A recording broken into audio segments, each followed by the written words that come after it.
Assessing the abdomen. Abdominal assessment is an evaluation of abdomen, liver, and bladder involving 4 methods of examination: inspection, auscultation, palpation, and percussion. The needed equipment is examining light, the tape measure, stethoscope, and the pencil. Hi, ma'am. I am Hazel, your student nurse for today. Are you Miss Jakisha Kasupang? Okay, ma'am. I am here to assess your abdomen to determine if there is any complication.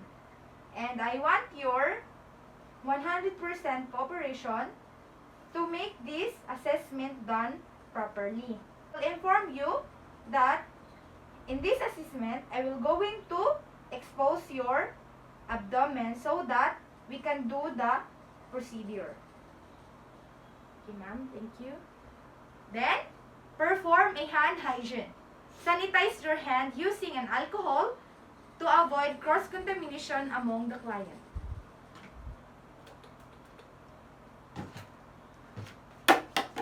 Then, provide for client privacy. Close the door and the window.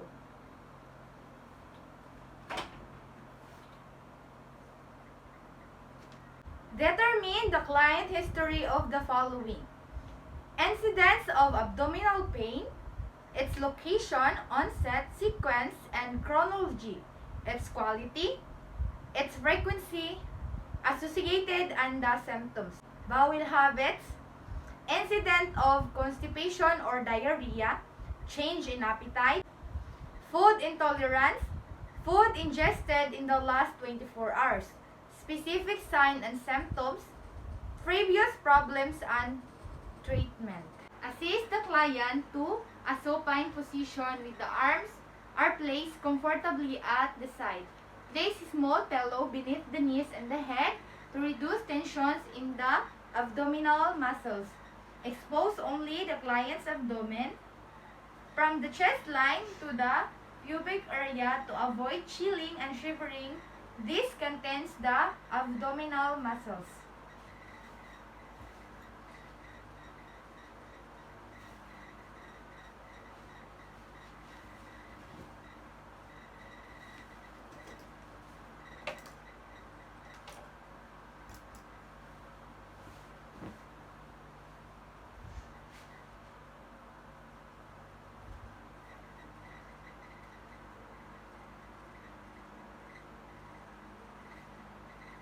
Of the abdomen.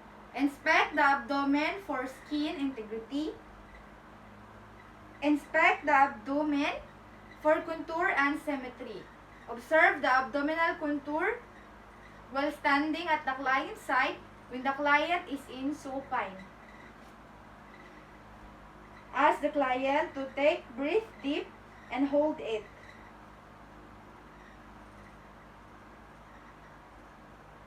Assist the symmetry of contour while standing at the foot of the bed.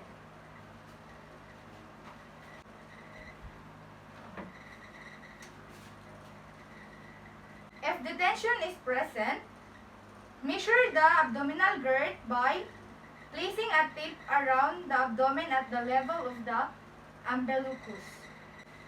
Observe the abdominal movements associated with respiration, peristalsis, or aortic pulsations. Observe the vascular pattern.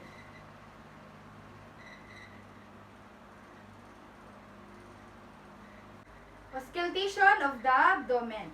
Auscultate the abdomen for bowel sounds, vascular sounds, and peritoneal friction rub.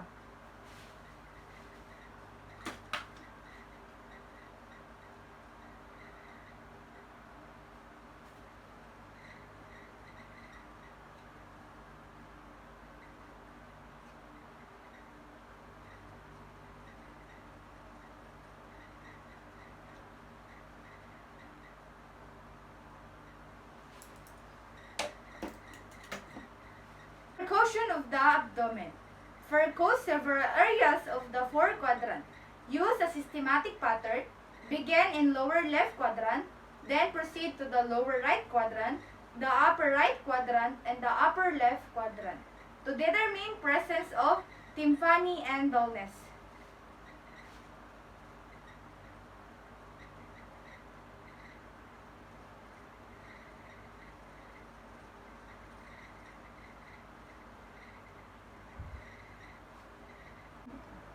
Percussion of the liver to determine its size. Percuss the liver. Begin percussing the abdominal along the right mid-clavicular line starting below the level of the umbilicus. This indicates the lower border of the liver.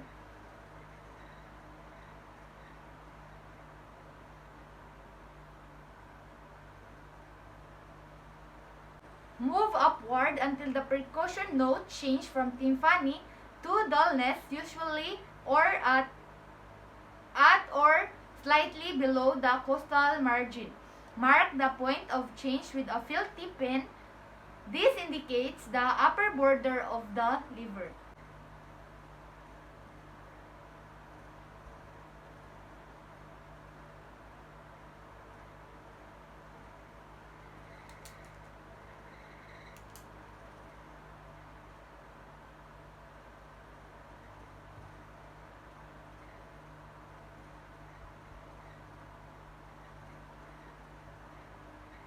Percuss downward along the right mid-clavicular line starting above the nipple. Move downward until percussion note change from normal lung resonance to dullness, usually at the 5th to 7th intercostal space. Again, mark the point of the change with a Philty pen. Estimate the liver size by measuring the distance between the two marks.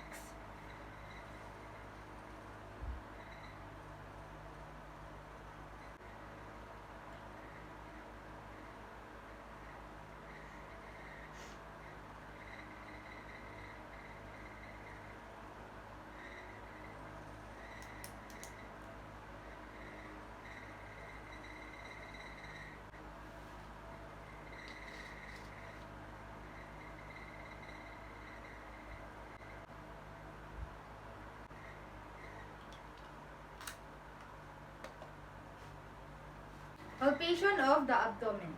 Perform light palpation first to detect areas of tenderness and or muscle guarding. Then systematically explore all 4 quadrants.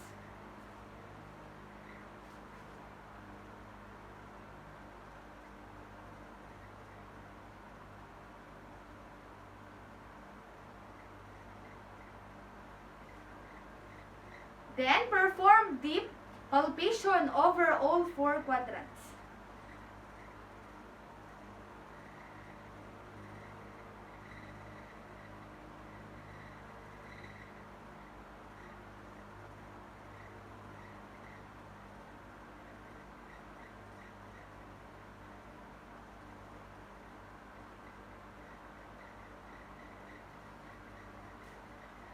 Palpation of the liver. Palpate the liver to detect enlargement and tenderness. Method 1 is standard palpation. Place the patient in the supine position. Stand at the right side of the client. Place your left hand under the client's back, approximately location of the liver. Place your right hand slightly below the mark at the liver's upper border that you made during percussion.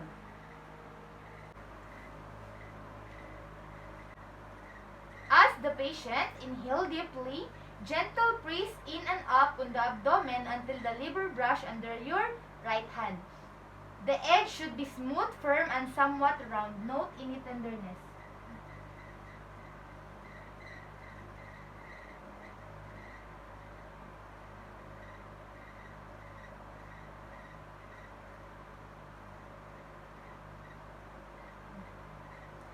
Method 2. Poking the liver. Stand next to the patient's right shoulder, facing his feet. Place hands side by side and hook your fingertips over the right costal margin below the lower mark of dullness. Ask the patient to take a deep breath as you pose your fingertips in and up. If the lever is palpable, you may feel its edge as it slides down in the abdomen as he breathes in.